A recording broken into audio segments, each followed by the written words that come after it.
dia, irmãos, tudo bem? Paz seja convosco. Graças a Deus porque estamos aqui. Graças a Deus porque você está aqui, você conseguiu chegar, né? Isso é uma bênção, é maravilhoso. E eu quero dizer que você é muito bem-vindo aqui na casa do Pai, amém? É mais um culto ao Senhor, nosso Deus. E hoje nós estamos fazendo um culto e nós vamos pensar em algumas coisas que trouxemos no nosso coração, mas que também você ainda vai ouvir bastante durante esta semana, porque hoje, o culto de hoje, ele reafirma uma fé no Evangelho que ele rompe as barreiras, todas as barreiras, né? Inclusive as do preconceito. Nós ainda temos muitos preconceitos, e dentre eles o preconceito racial. E então, a propósito do Dia da Consciência Negra, eu te convido a adorar a um Deus que nos fez todos nós, a sua imagem e a sua semelhança. Amém? Hoje é dia 17 de novembro, então dia 20 de novembro é um dia que se comemora o Dia da Consciência Negra, e nós trouxemos esse tema para hoje, para a gente pensar junto, para discutirmos junto, e quanto mais a gente conhece, né, mais a gente entende, a gente se conscientiza. E eu gostaria de te convidar a fazermos a leitura nesse dia. Eu queria que você abrisse o livro de 1 Samuel, no capítulo 2. E você vai ver que esse capítulo, que é a oração de Ana, a mãe de Samuel, ele vai permear hoje todo o culto. Nós vamos fazer a leitura de versículos deste capítulo. E a oração de Ana, né? Eu fico imaginando o filho escrevendo sobre a mãe dele. Provavelmente essa mãe contou tudinho para ele. Olha, o filho foi assim, assim, assim. E como profeta, ele deve ter anotado, pensado. E eu fico imaginando, que coisa gostosa você falar sobre sua mãe, sobre a fé da sua mãe. Então eu convido você a se levantar, se você puder, e para a gente ler os versículos 1 ao versículo 4. Se você já não encontrou, está na página 291 desta Bíblia, que está ali, na casinha.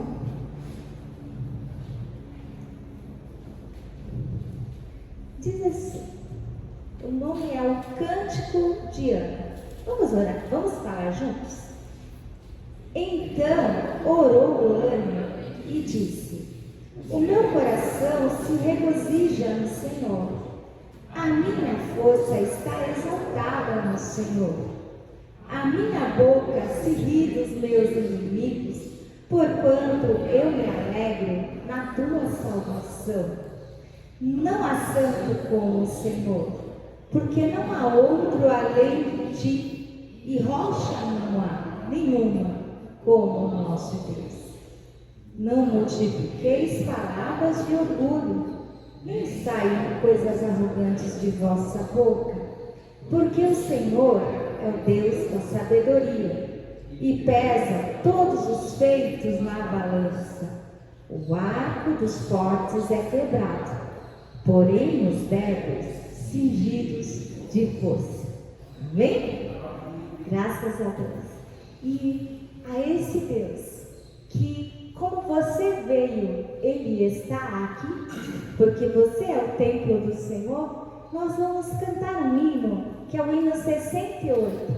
É o hino chamado Culto à Trindade. E nós vamos cantar que Deus está no templo. Mas você acredita que Deus está no templo só porque você está aqui? E que Ele vai com você também, quando você sair deste recinto? Deus está no templo porque somos o templo de Deus. Amém? Vamos cantar? Thank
Graças a Deus por essa presença. Eu solicito neste momento que o irmão Rufino possa nos elevar ao Senhor em oração, e nós vamos permanecer nesse espírito de oração, numa oração de adoração ao Senhor. Senhor eterno Pai, estamos agradecendo porque mais uma vez podemos estar na sua casa para louvar, para bendizer o teu santo nome. Amém. Que tu abençoes todos os atos deste culto, para que eles contribuam para o nosso crescimento espiritual. Amém. Abençoa todas as pessoas que aqui se chegaram. Amém. Que eles possam continuar sentindo a tua presença, a tua paz, o teu amor. Amém. Fica conosco, Pai. Abençoa também o concílio que está terminando no dia de hoje. Que tu estejas orientando todos os conciliares para que as decisões sejam de acordo com a tua santa vontade. Amém. Fica conosco, Pai. É o que nós pedimos em nome de Jesus. Amém. Amém. Podeis assentar. Hoje a nossa pastora, Ruth, ela não está aqui, porque ela está no nosso 46º concílio da terceira região, também está secretariando também este concílio. O Felipe também não está, porque ele também é representante da igreja, enquanto delegado, ele foi representar nas propostas aqui na nossa região, lá no concílio. E por isso que eles não estão aqui, então nós estamos, a irmã Jarima e eu, estamos nessa direção deste culto, juntamente com vocês.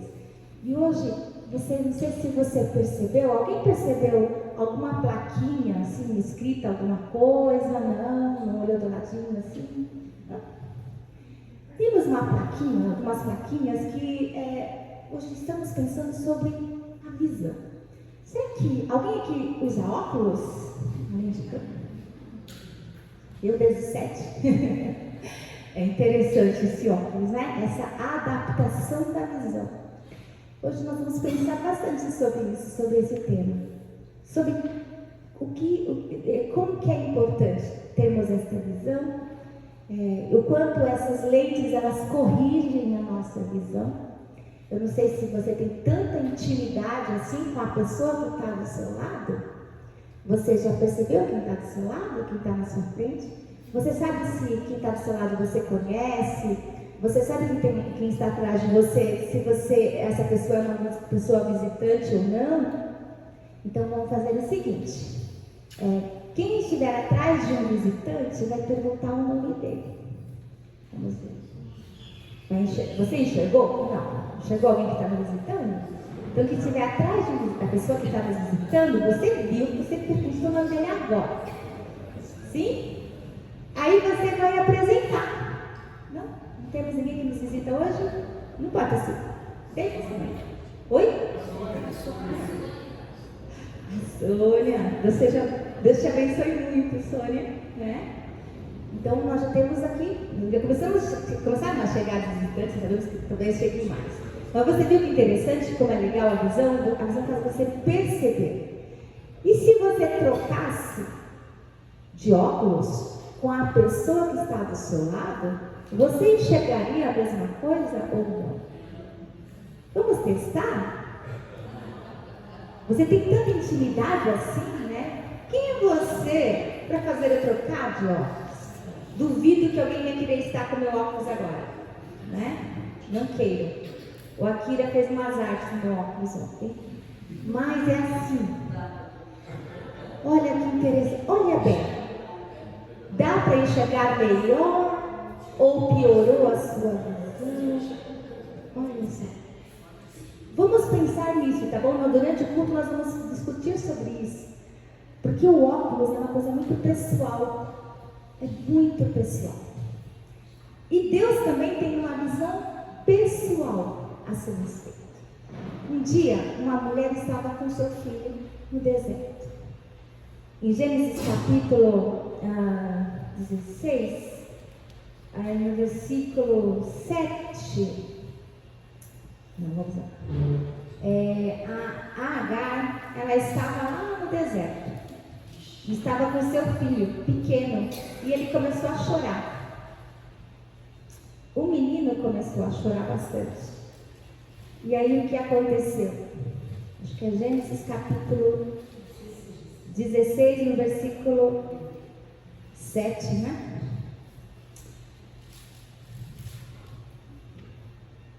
ela chamou Deus, ele enviou o anjo para socorrer tanto a ela quanto ao seu filhinho.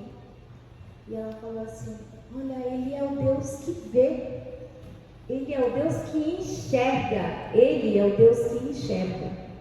Então ele é Roi, o Deus que enxerga. Então Deus também nos enxerga. Assim como nós vemos, nós enxergamos o outro, Deus também nos vê. E nesse pensamento que Deus nos vê, mesmo no mais oculto, Deus enxerga a gente. Vamos pensar nesse momento de confissão. Vamos refletir também nesse dia, próximo dia 20 de novembro, no dia em que há muito pouco tempo se tornou feriado, né, o dia da consciência negra. E assim, em tanta oração silenciosa, nós nos colocamos à disposição do agir de Deus para nos fazer pensar, confessar e abandonar os nossos pecados. Eu vou pedir para que você preste atenção nessa leitura, porque ela é a leitura da introdução de um livro chamado Negro Não Entra na Igreja, Espia do Lado de Fora. Lá fora eu coloquei 2 plaquinhas escrito Vassum Cristo. Você pode repetir essa palavra comigo, ou essa frase? Vassum Cristo. É bastante provável que muitos protestantes, cruzando com grupos de negros escravos, tenham ouvido a costumeira saudação: Vassum Cristo. Nós não entendemos o significado dessas palavras estranhas. Eles, os protestantes de ontem, tampouco o entenderam. O artigo poema, publicado na revista Ilustrada, no mesmo ano da proclamação oficial da abolição, nos explica que os negros gritaram aos ouvidos cristãos, clamaram por socorro e não foram atendidos. Diz o texto: que palavras bárbaras são essas que os nossos leitores não conhecem e que tanto nos impressionam? Elas pertencem à nossa história e resumem um mundo de pungentes recordações. São nem mais nem menos do que a abreviatura dessa saudação patriarcal com que desde os séculos do cristianismo nascente os homens prometiam amar-se uns aos outros. Nos séculos das luzes em nossa pátria, há 4 meses apenas, o Vassum Cristo era a saudação respeitosa e tímida que ao longo dos caminhos sombrios os escravos dirigiam aos viandantes, falando-lhes em nome de Deus, como se lhe dissesse: eu sou teu irmão em Cristo, socorre-me. Mas, ouvindo esta única resposta distraída e maquinal para sempre.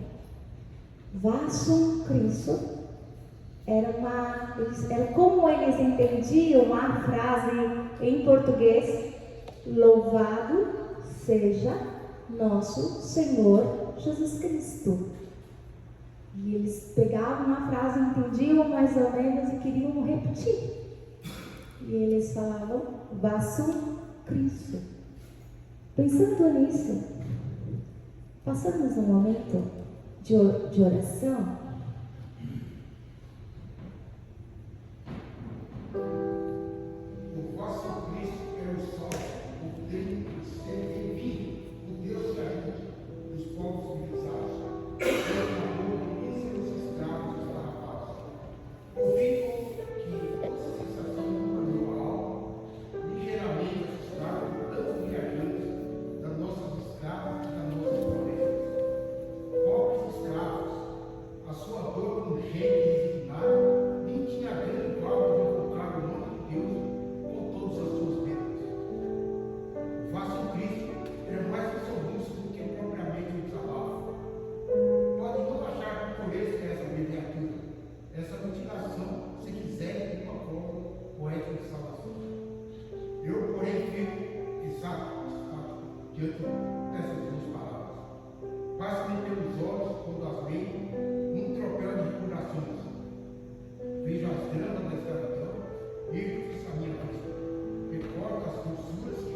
tem seu batismo aqui na raça, que nos amamentou e que hoje é amigo.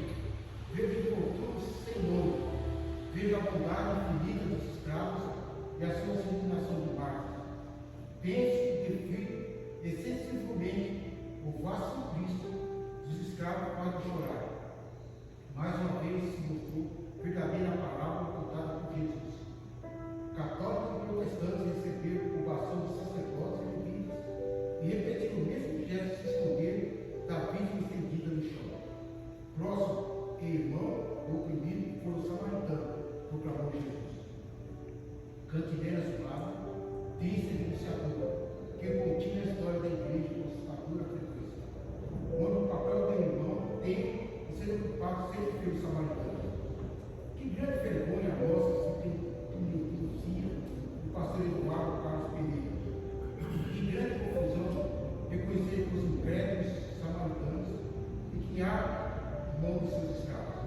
Que grande tristeza ver que professam a terra redentor dos cativos não rompem as ligaduras da impiedade e deixam livre os oprimidos.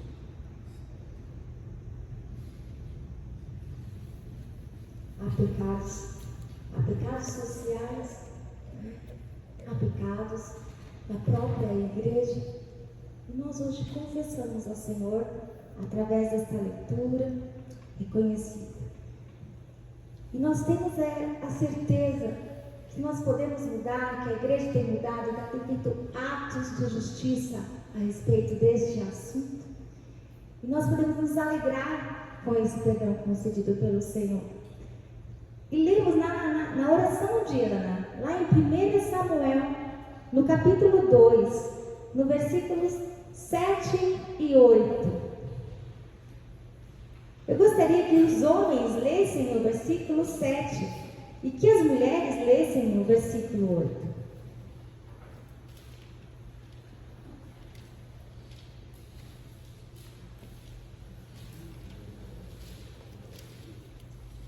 O Senhor te favorece e enriquece, a paz e também exalta.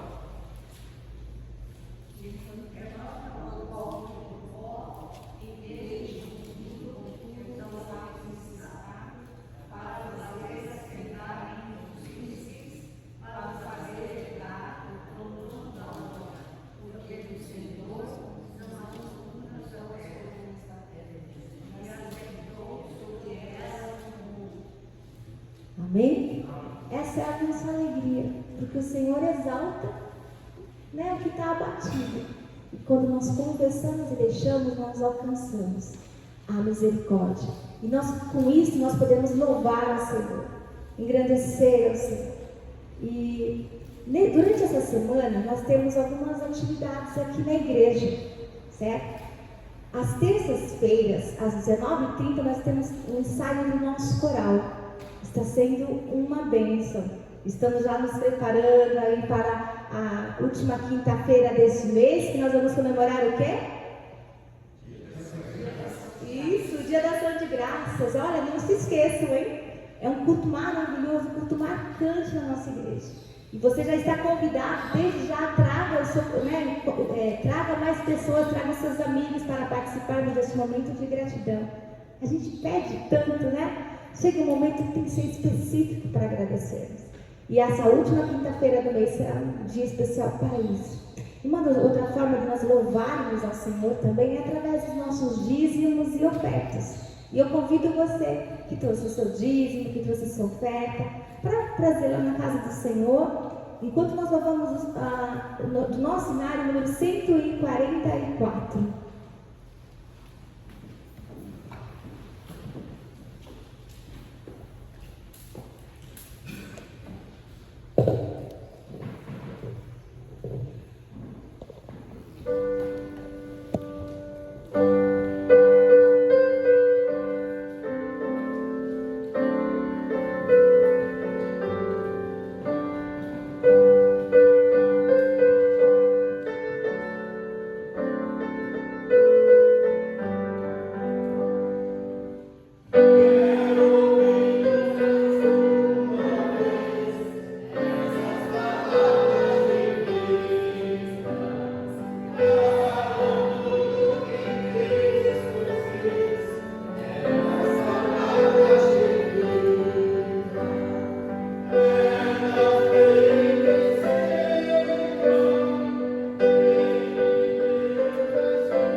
cumprimentar a igreja também nesta manhã, com a graça e a paz do nosso Deus, e nos alegrarmos por estarmos aqui na casa do Senhor. E é sempre uma alegria, né, a gente contribuir, mas nós também trazemos nessa manhã a nossa vida, né, para o altar do Senhor, para que Ele continue também nos abençoando.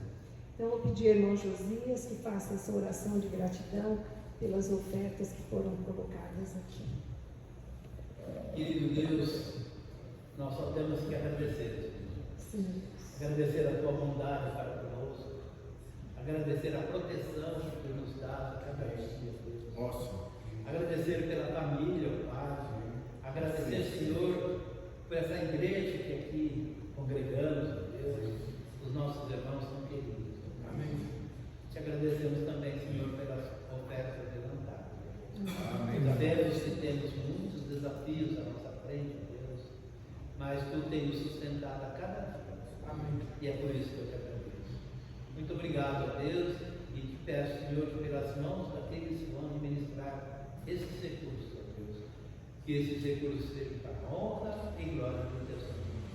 Amém. Em nome de Jesus, que eu peço e agradeço tudo isso. Amém. Amém. E agora vamos continuar louvando a Deus. Irmãos, vamos pegar já nosso cancioneiro e nós vamos cantar 2 hinos do cancioneiro, o número 87 e o número 187. Esse hino ele é tão interessante porque a letra dele já faz bastante tempo que a gente canta, mas ela é verdadeira. Ela é verdadeira. Porque ela fala que nós tivemos uma mudança em nossas vidas. E isso é interessante, porque isso é real sim. Fala, não é bem assim. Claro que é. Não, eu sou metodista de berço. É claro que é. Eu sei que você é metodista de berço, mas teve um momento que você tinha um encontro com Jesus, e tem aqueles encontros e aqueles encontrões, né? Você dá de encontro, sabe quando você encontra uma pessoa que você ama, assim, que você vai, né? Dá aquele encontrão e aquele negócio fica marcante, tá, opa! Aí você abraça, e tem aqueles encontros suaves. Com Jesus, às vezes, é assim, cada um tem uma experiência, e essa experiência, ela é pessoal. E desde que você encontra Jesus como Salvador, a vida muda, de verdade. Você começa a perceber que existe um amor que nunca foi cantado, sabe? Sabe aquele amor que nunca foi cantado? Que é um amor pleno mesmo, é um amor que enche, que restabelece, é um amor que regenera, é um amor que faz você enxergar quem você é. Nas plaquinhas tem assim, alguma frase que a gente colocou assim: como eu estou me vendo? Como Deus me vê? E como eu estou me vendo? Essa mudança aqui, esse encontro com Jesus faz você mudar a opinião até a respeito de você mesmo, porque Ele muda o seu viver. Vamos cantar juntos? Jesus Cristo mudou o meu viver. Número 87.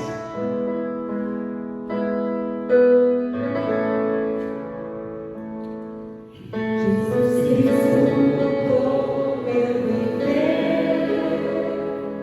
Jesus Cristo mudou meu viver. Se ilumina meu ser. Se Jesus Cristo mudou meu viver. Diferente é meu coração, diferente é meu coração. Cristo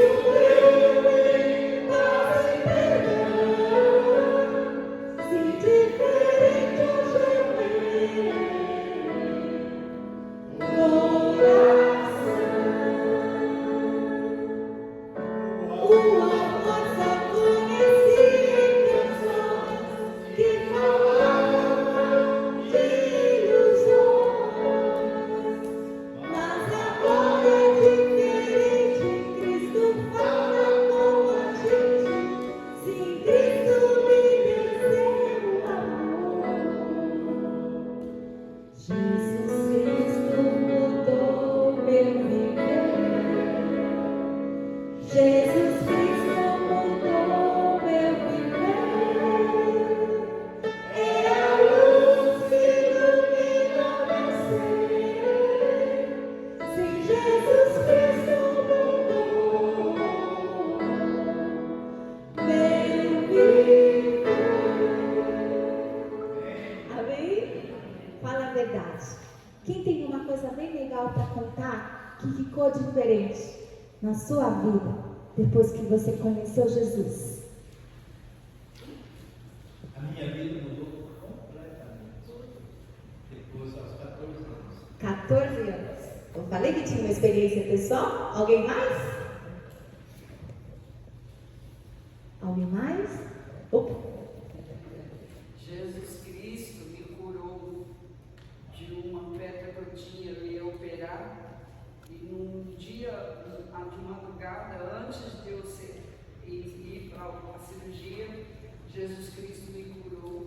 O médico chegou onde eu estava no quarto e falou assim: eu vim aqui te dar uma notícia boa, você não tem mais nenhuma pedra nos rins, os seus exames estão tudo normal. Eu tinha uma pedra enorme na uretra, meus rins já estavam dilatados, e ele chegou para mim e falou que não tinha mais nada, não tinha pedra nos meus rins, minha uretra, que meus rins não estavam mais dilatados, estava tudo perfeito, e eu não precisei operar, saindo de lá.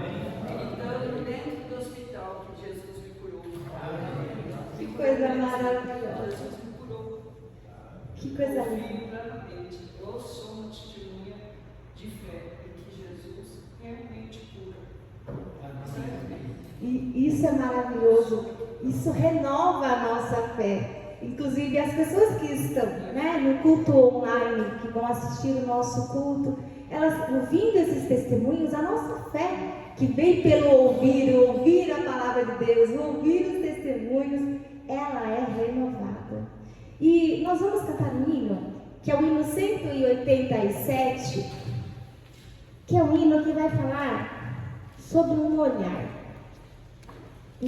totalmente diferente. E alguém conseguiu expressar em palavras sobre a experiência de ser amado, sabe? A experiência de ser escolhido, mesmo estando longe. Um dia ele percebeu que alguém o olhou e alguém o amou. E essa experiência nós também temos que ter. Nós temos que renovar isso. Nós vamos pedir para que o Senhor renove isso em nós. Eu vivi tão longe do Senhor, mas Ele olhou para mim. 187, por incrível que pareça, é o último hino deste cancioneiro.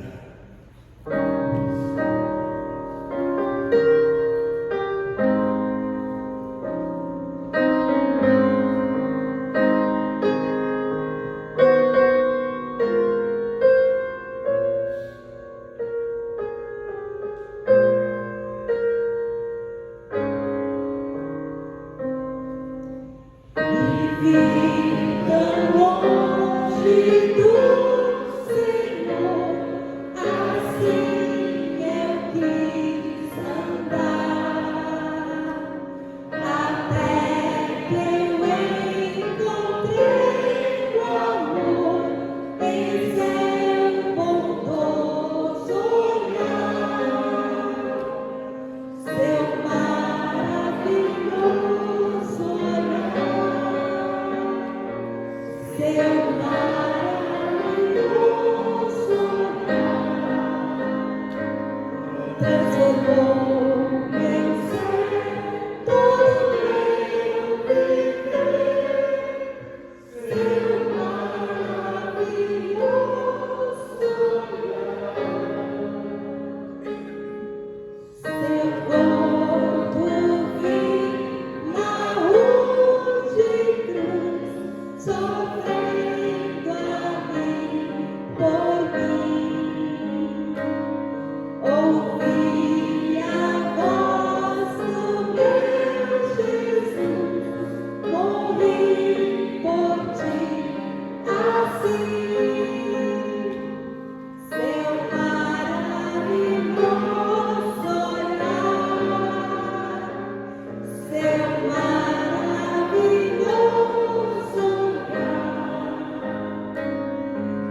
Pode falar? Pode se ajeitar, igreja? Diva quer falar? Pois não?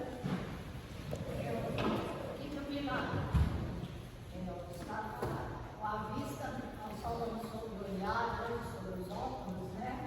Eu estava com a vista perna e fui com minha filha e uma acompanhante fazer os exames. Cheguei lá, fiz todos os exames que era necessário, né? De olho, aquela coisa toda. E quando eu cheguei no óculos para ele fazer o teste, o oftalmologista simplesmente dirigiu a palavra para mim: você perdeu essa vista, você não enxerga mais. Eu falei: como? Não, essa vista sua não enxerga mais. Eu falei: o que eu posso fazer? Eu nada.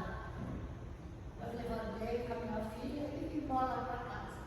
Cheguei em casa, não chorei e pedi a Deus. Eu queria olhar o rosto dos meus netos, da minha família, da beleza, da criação dele.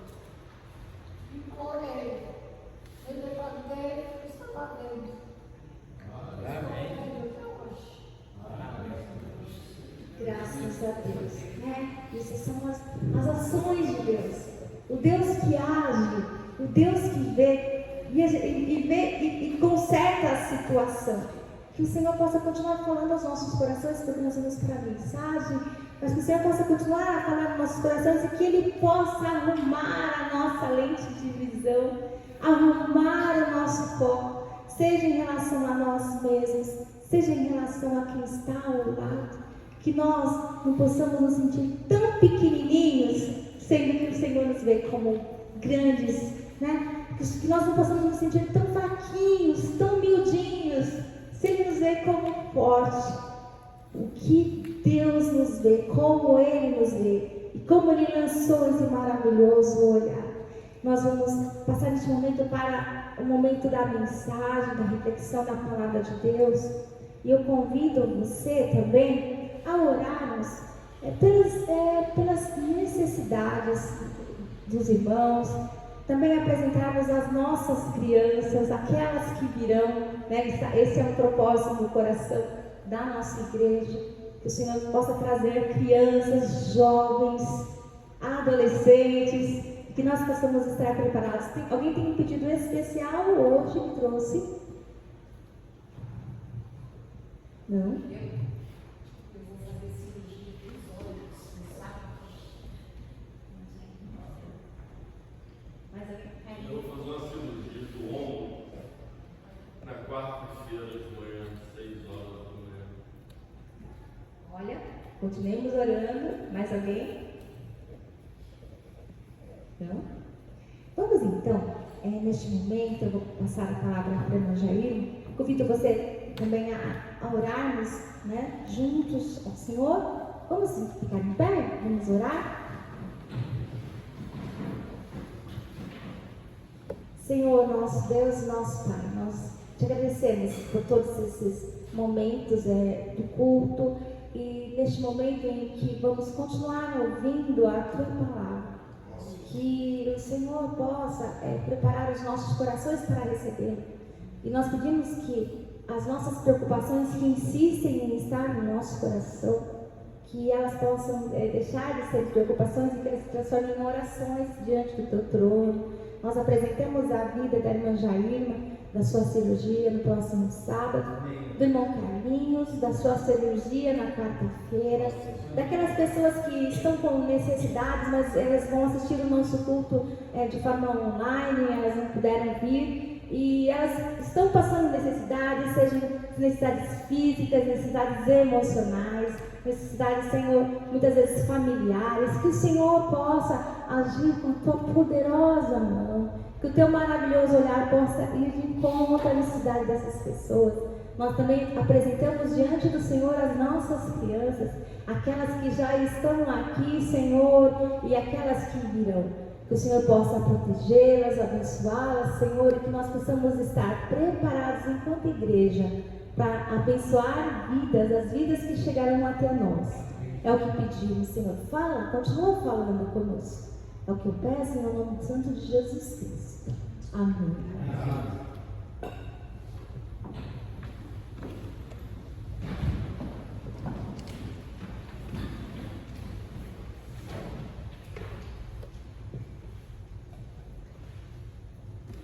É sempre um desafio, né, para quem não tem tanta experiência assim, mas atendendo ao pedido da pastora Ruth. Vocês estão me ouvindo? Da pastora Ruth, que está em concílio. Uma alegria a igreja reunida. Eu acho que vocês viram a foto que ela colocou do pessoal em concílio, nosso irmão Felipe. Então, nós agradecemos a Deus por esse tempo que a igreja se reúne, se motiva e que segue estimulada na missão, né? Como vocês já perceberam, né, nós temos esse tema do olhar e já há algumas semanas a gente vem juntando experiências ou histórias para que possa desenvolver um pouco esse tema. E quando a gente fala em preconceito, ele vem através do nosso olhar e da nossa história de vida. Porque quando nós olhamos alguma coisa, nós temos os nossos conceitos, que é o nosso conhecimento, e nós temos os nossos preconceitos, né? Aquilo que não necessariamente nós desenvolvemos, mas nós já acreditamos como alguma prática corrente, ou nos foram passados socialmente, culturalmente. Então, quando a gente fala em olhar, o nosso olhar pode ser transformado também, né? Dia a dia, a partir do nosso conhecimento, das nossas experiências, nós vamos transformando o nosso olhar. E transformando a forma de ver as coisas, nós vamos transformando também as nossas ações e as nossas atitudes. Nós vamos começar com a palavra de Deus, que nós encontramos em 1 Samuel, e vamos fazer a leitura de 1 a 20.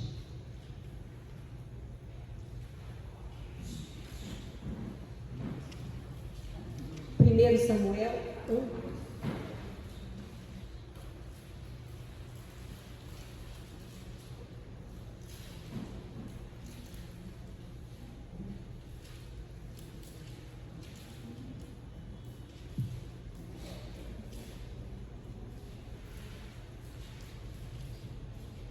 Todos acharam? A minha Bíblia tem uma numeração diferente.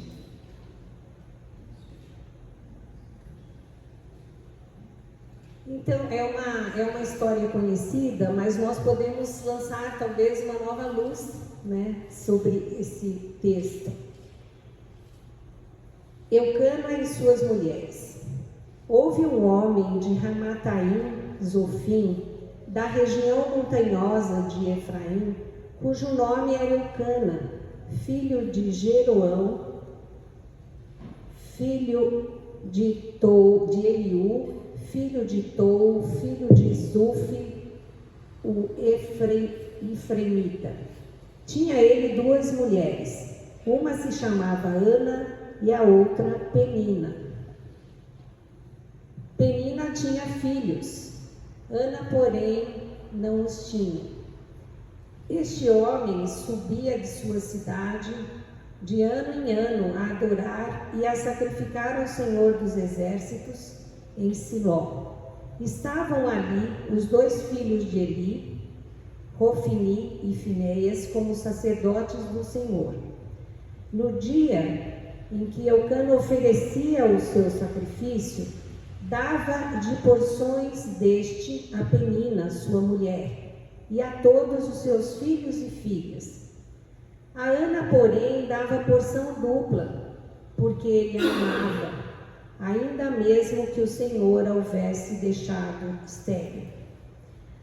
A sua rival a provocava excessivamente para irritar, porquanto o Senhor lhe havia cerrado a madre. E assim o fazia ele de ano em ano, e todas as vezes que Ana subia à casa do Senhor, a outra a irritava, pelo que chorava e não comia. Então Eucana, seu marido, lhe disse: Ana, por que choras? E por que não comes? E por que está de coração triste? Não te sou eu melhor do que 10 filhos? A oração e o voto de Ana. Após terem comido e bebido em Siló, estando Eli, o sacerdote, assentado numa cadeira junto a um pilar do templo do Senhor, levantou-se Ana e com amargura de alma orou ao Senhor e chorou abundantemente. Fez um voto dizendo: Senhor dos exércitos, se benignamente atentares para a aflição da tua serva e de mim te lembrares, e da tua serva te não esqueceres, e lhe deres um filho, varão, ao Senhor o darei por todos os dias da sua vida, e assim a sua cabeça não, e sobre a sua cabeça não passará navalha. Demorando-se ela a orar perante o Senhor, passou Eli a observar o movimento dos lábios. Porquanto Ana só no coração falava, seus lábios se moviam, porém não lhe ouvia voz nenhuma. Por isso Eli a teve por embriagada e lhe disse: Até quando estarás tu embriagada? Aparta de ti esse vício. Porém Ana respondeu: Não, Senhor meu, eu sou mulher atribulada de espírito. Não bebi nem vinho nem bebida forte, porém venho derramando a minha alma perante o Senhor. Não tenhas, pois, a tua serva por filha de Belial, porque pelo excesso de minha ansiedade, de minha aflição, é que tenho falado até agora. Então lhe respondeu Eli: Vai-te em paz, e o Deus de Israel te conceda a petição que lhe fizeste. E disse ela: Ache a tua serva a mercê diante de ti. Assim a mulher se foi seu caminho e comeu, e o seu semblante já não era triste. Levantaram-se de madrugada e oraram e adoraram perante o Senhor e voltaram, e chegaram à sua casa a Ramã. Eucana coabitou com Ana, sua mulher, e lembrando-se dela, o Senhor, ela concebeu, e passado o devido tempo, teve um filho, a que chamou Samuel, pois ela disse: do Senhor o pedi. Até o 20. Amém. Senhor, estamos diante da Tua palavra. O Senhor traz, ó Deus, a história do Teu povo ao longo de tanto tempo, de tantos anos, para que no presente a gente também possa, Deus, refletir, tirar proveito e transformar as nossas vidas. Que o Teu Santo Espírito possa nos inspirar nesta manhã, para que sejamos transformados através da Tua palavra. Por Cristo Jesus nós oramos. Amém. Amém. Aqui nós estamos falando de um grupo familiar, né? Uma família comum, né? Naquele tempo de Israel. E a história é a mesma, mas cada um tem um olhar diferente. né? Então Eucana tinha 2 mulheres. Uma tinha muitos, eles falam filhos e filhas, não falam quantos, né? Muitos filhos e filhas. E Ana não tinha filhos. Então, quando a gente lê esse texto, nós podemos perceber a reação de cada um. A Penina talvez se sentisse privilegiada, porque ela tinha tantos filhos e filhas, e a Ana não. Então, provocava muitas vezes a outra, que se sentia humilhada. E Eucana, dividido, né, entre as mulheres, ele se condoía com a dor de Ana, por ela não ter filhos. E ele a amava e a protegia. Mas é interessante alguma coisa que a gente percebe na tentativa de consolar a Ana. Ele disse: não sou eu melhor do que 10 filhos? Diz isso para uma mãe, né? Que melhor? Porque a mulher, a função da mulher, ou a mulher foi criada para que as gerações se propagassem, né? Então existe que o homem não estivesse só e que a gente tivesse as outras gerações. E é interessante também que, se a gente vai fazer uma pesquisa genética para descobrir a nossa ancestralidade, a pesquisa é feita com o gene da mulher, né? Da mãe. Então, essa herança, esse transferir, né, aquilo que nós somos, e o cuidar do filho. Então, como aquilo era importante, né, para Ana? E que sofrimento ela vivia diante da alegria da outra com tantos filhos, a tristeza dela não ter filhos. E ela busca, mas ela crê no Senhor, e ela busca, e ela vai incessantemente. Aí a gente tem um outro olhar, né? O Eli, quando vê ela sem pronunciar palavras, mas ela fervorosamente orava e se derramava diante do Senhor para que ele a abençoasse, né? Com a maternidade, com o filho. E pelo olhar dele, perfeitamente humano, né? Racional, a dedução que ele chegou, ela bebeu, né? Porque não está dizendo nada, porque está aqui, porque tem movimentos de angústia, de sofrimento, mas eu não ouço nada. Então tira uma conclusão precipitada. E esse é o perigo do nosso olhar, né? E quando ele se aproxima de Ana e fala o que ele está pensando, e ela consegue se defender: não, meu Senhor, eu não bebi. O meu coração está angustiado e eu estou buscando a bênção de Deus. Então, naquele momento, abriu os olhos dele e ele compreendeu, ele pôde ver, né, o sofrimento. E creu que Deus poderia atender. Então ele abençoou, falou: vai, né? Deus está, né, ouvindo a sua oração. Então, muitas vezes a nossa angústia pode ser colocada diante de Deus, não quer ser em palavras. E quando alguma pessoa está em sofrimento, e aí até é o meu trabalho, né? Eu preciso ouvir. Não é o que eu acho, o que eu penso, é o que a pessoa sente, é o que ela quer. Muitas vezes a gente ouve aquele texto da Escritura, quando eles trazem o cego, e Jesus pergunta: o que eu quero, o que você quer que eu te faça?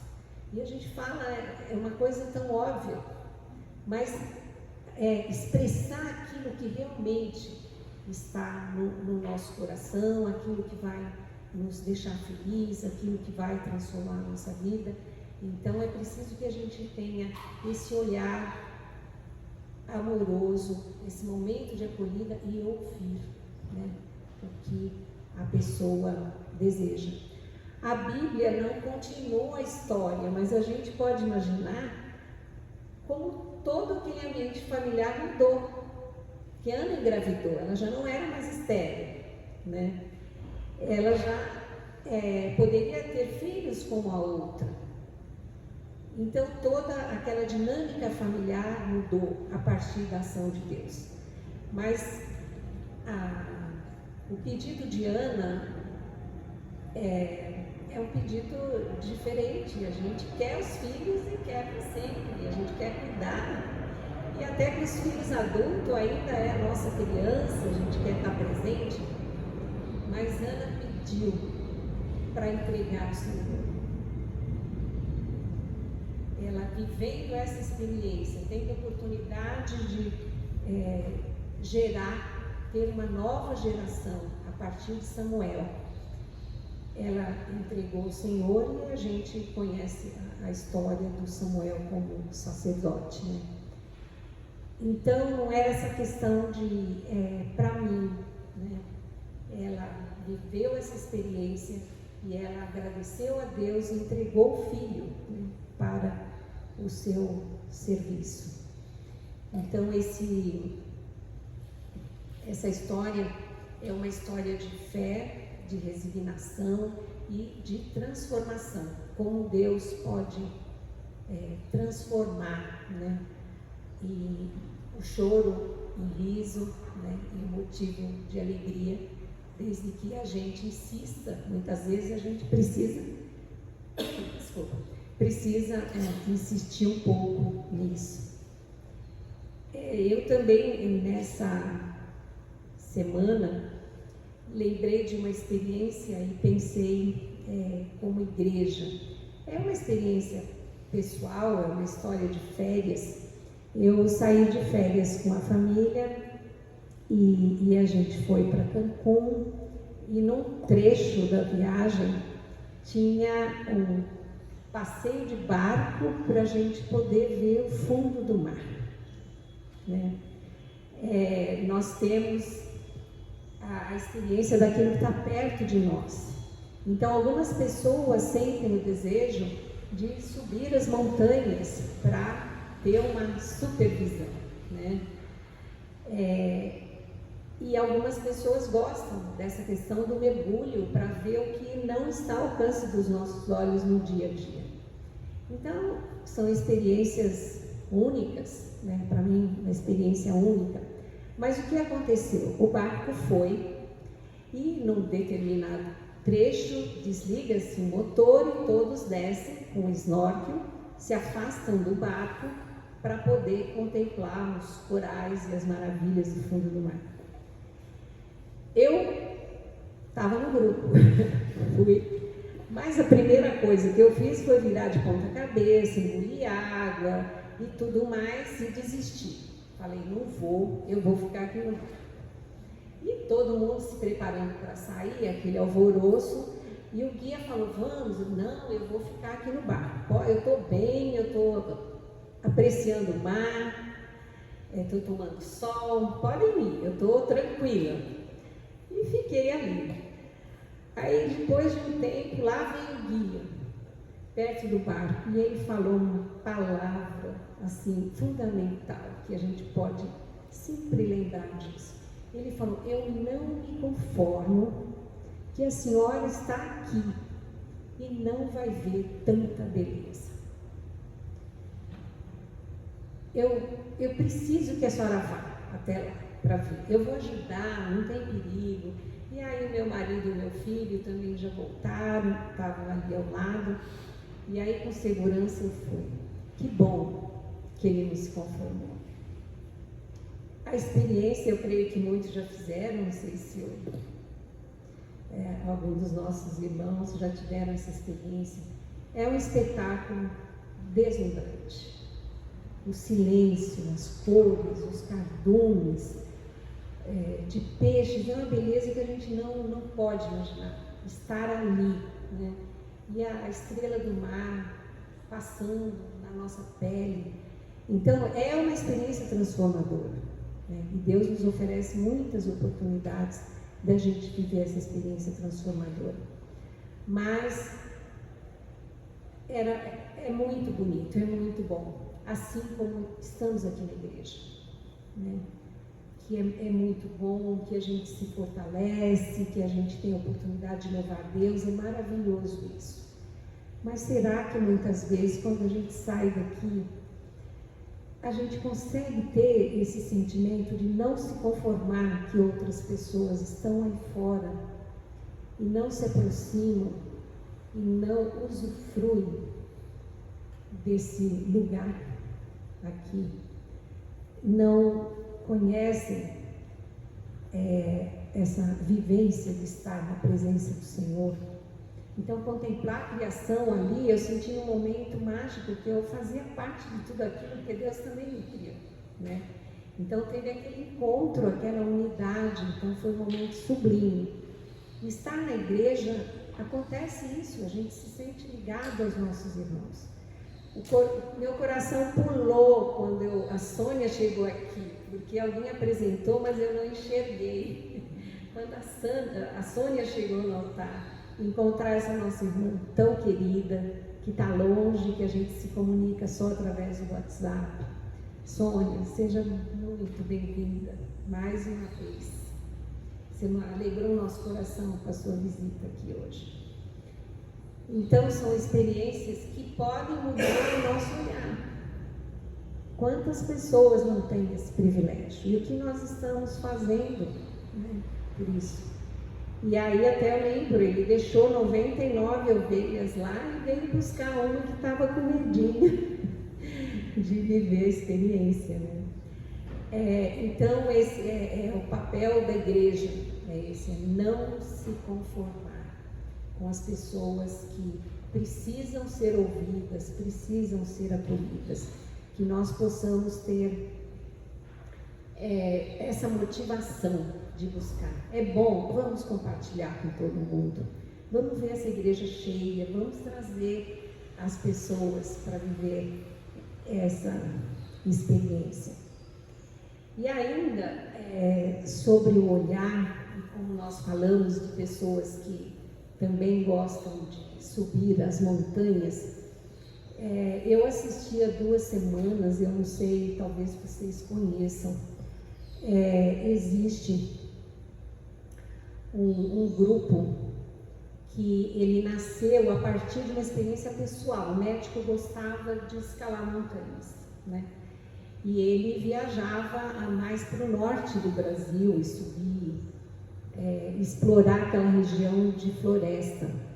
E numa das viagens, não é um lugar simples de chegar, são 5 horas de Manaus de barco, depois atravessar toda a floresta até atingir o pico.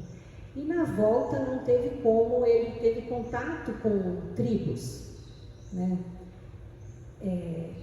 E ele começou a permanecer ali um pouco, e quem está na área da saúde tem essa preocupação com as pessoas, e ele percebeu algumas doenças que os índios tinham, e eles não tinham acesso à medicina, ao tratamento. E aí ele trouxe, né, como reflexão uma coisa que talvez a gente não tenha pensado.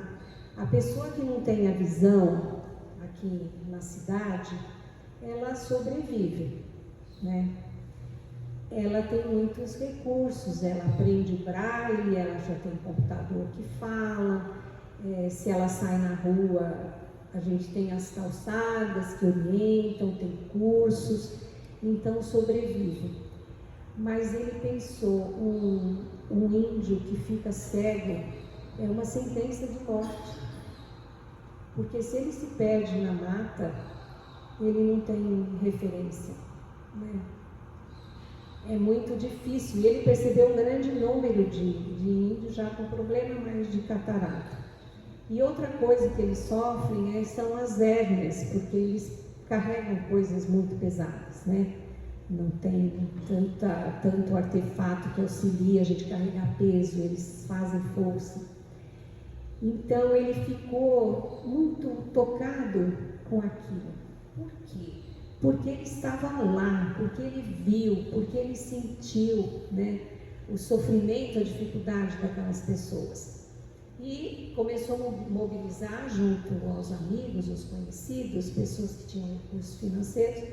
E hoje existe uma expedição médica que vai todos os anos, né, nessas aldeias para fazer o tratamento. Então, não é uma coisa pequena, que eles têm que montar um hospital, né, com todos os recursos de um hospital e levam cirurgiões, mas o que Deus faz? A quantidade de voluntários que eles conseguem agregar é impressionante. A quantidade de pessoas, a quantidade de recursos, as universidades empenhadas nisso. Então eles saem de Campinas com uma carga de tudo que eles precisam. Eles fazem um caminho de 1 mês até chegar a Manaus, dirigindo. Depois são 5 dias de balsa descendo o rio e depois os aviões da FAB para levar. E eles têm todo tipo de voluntário. Um estudante de arquitetura vai para fazer planejamento, plano para construir lá os hospitais, a sala de espera, o que é fundamental para eles, água potável, gerador. E eles entrevistaram uma pessoa e falou: e você? Ele falou: não sou médico, mas eu venho cozinhar para esse povo. Então eles levam mantimento, mas eles conseguem apoio. Por quê? Porque é o coração que está envolvido nesse projeto e ele acontece.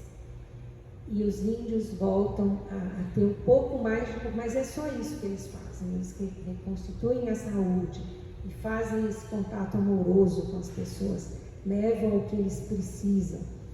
E a emoção de ver uma mãe cega abraçando o filhinho que ela não conhecia.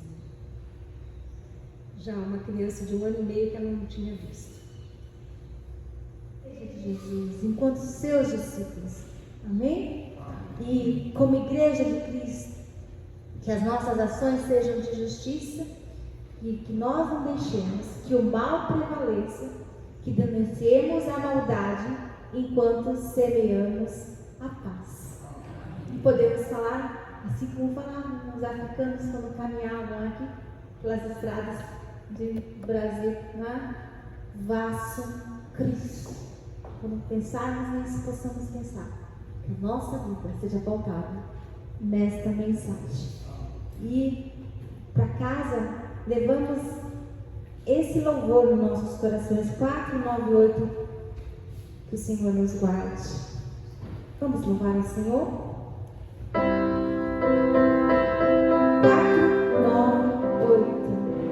Thank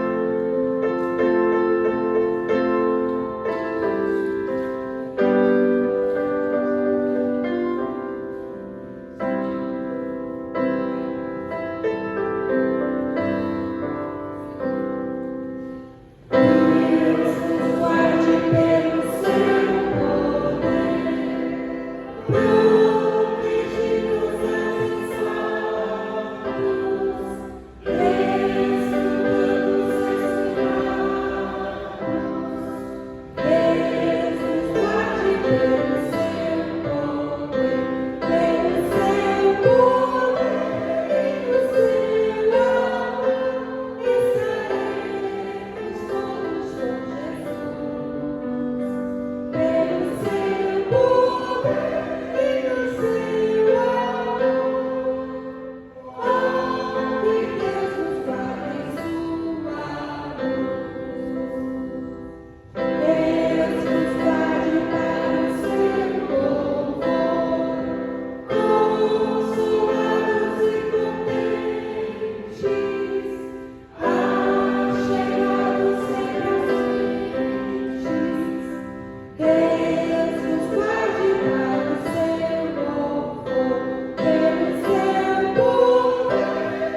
o Pai Nosso, depois juntos você vai ler para o irmão que está do seu lado e para o que está ao seu redor. A primeira estrofe deste louvor. Pai nosso que estás no céu, santificado seja o teu nome. Venha a teu reino, seja feita a tua vontade, assim na terra como nos céus. O pão nosso de cada dia nos dá hoje. Perdoa as nossas dívidas, assim como nós perdoamos os nossos devedores. Não nos deixes cair em tentação, mas livra-nos do mal, porque teu é o reino, o poder e a glória para sempre. Amém? Abençoe o irmão que está aqui com essa primeira estrofe. Deus vos guarde pelo seu poder, protegidos, abençoados, desfrutando os seus cuidados. Deus vos guarde pelo seu poder. Amém? Vamos cantar a Matrix.